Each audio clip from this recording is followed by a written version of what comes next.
సింహరాశి వారికి ఈ వారంలో విజయావకాశాలు ఏ మేరకు అనుకూలిస్తున్నాయండి? సింహరాశి వారికి సరి అయిన నిర్ణయం తీసుకున్నాక ఫలితం చాలా ఉత్తమంగా ఉంటుంది. కానీ ఈ సరి అయిన నిర్ణయం తీసుకోవడం విషయంలోనే కొంత అనైకాగ్రత ఇబ్బంది పెడుతుంది. అందువలన ఏ విషయాన్ని గురించి మనం నిర్ణయం తీసుకోదలచామో ఆ విషయంలో నైపుణ్యం కలిగి బంధువులుగా ఆత్మీయులుగా ఉన్న వ్యక్తుల ద్వారా పరిశీలింపజేసి వారితో కలిసి నిర్ణయం తీసుకోవడం ద్వారా సరైన నిర్ణయం తొందరగా తీసుకునే అవకాశం ఉంటుంది. మాట్లాడితే అది ఇతరులు ఆమోదించేలా ఉంది కాబట్టి జాగ్రత్తగా ఆలోచించి మాట్లాడాల్సిన అవసరం ఉంది. అలాగే ఇతరులకు సహకరించడం కోసం మీ యొక్క వాక్కును వినియోగించడం కూడా మంచిదే, మంచి ఫలితాన్ని ఇస్తుంది. ముఖ్యంగా ప్రయాణాలలో వాహన సంబంధమైన చికాకులు కలగకుండా జాగ్రత్తలు ఎక్కువ తీసుకోవాలి. ప్రయాణ సమయంలో గౌతమ అనేటువంటి నామాన్ని జపించడం ద్వారా మనకు ప్రయాణము సత్ఫలితాన్ని ఇస్తుంది. మరియు ప్రయాణ సమయంలో కూడా ఇబ్బందులను అధిగమించే అవకాశము ఏర్పడుతుంది. అతి ముఖ్యంగా తీసుకోవాల్సిన జాగ్రత్త ఏంటంటే ఉదయం 9 లోపల ఆహారం తీసుకుని తీరాలి. రాత్రి 9 లోపల పడుకునే ప్రయత్నం చేయాలి.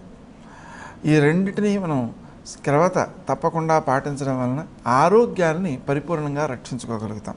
ముఖ్యంగా అలా చేసినప్పుడు తెల్లవారుజామునే మెళుకువ తొందరగా వస్తుంది. ఆ సమయంలో మనకు ఏ ఏ కార్యక్రమాలు నెరవేరాల్సి ఉందో ఆ కార్యక్రమాలు నెరవేరినట్లుగా ఊహిస్తూ మనం దైవస్మరణ చేస్తుంటే ఆ పనులు ఆలస్యాలు లేకుండా విఘ్నాలు లేకుండా త్వరితంగా కార్యరూపం దాల్చే అవకాశం ఉంది. దానికే బ్రాహ్మీ ముహూర్తం అని పేరు. అంటే ఆ సమయంలో మనం భావించినవన్నీ బ్రహ్మగారి సృష్టిలో కార్యరూపం దాల్చే అవకాశం ఉంది కాబట్టి అది బ్రాహ్మీ ముహూర్తం అన్నమాట. తర్వాత ఆరోగ్య విషయంలో ఎక్కువ శ్రద్ధ చూపించాల్సిన అవసరం ఉంది. క్రీం అచ్యుతానంత గోవింద అనేటువంటి నామం చాలా బాగా ఉపకరిస్తుంది.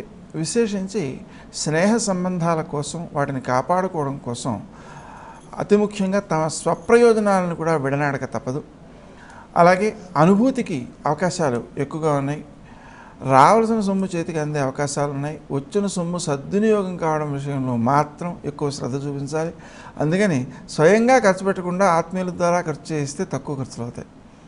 అలాగే సొమ్మును పటిష్టమైన ప్రదేశంలో భద్రపరచకపోతే ఆశకు లోబడి ఖర్చు అయిపోయే అవకాశం ఉంది. అంటే మన ఆశని బట్టే ఇతరులు మనల్ని మోసం చేస్తారు అని అర్థం.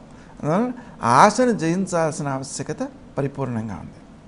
ఈ రాశి వారు పఠించవలసిన స్తోత్రాలు ఏవండి? ఇప్పుడు అర్ధాష్టమ శని ప్రారంభమైంది. శని ధ్యానం చేస్తే మంచి ఫలితాలు వస్తాయి. ఆలయ సందర్శన క్రమంలో ఏ ఏ దేవీ దేవతలను దర్శిస్తే మంచిదంటారు? దత్తాత్రేయుని దర్శించుకోవడం చాలా మంచిది. ఈ రాశి వారు చేయవలసిన దానాలు ఏవండి? శని ప్రీతిగా నువ్వులు పండితులకు దానం చేస్తే మేలు కలుగుతుంది.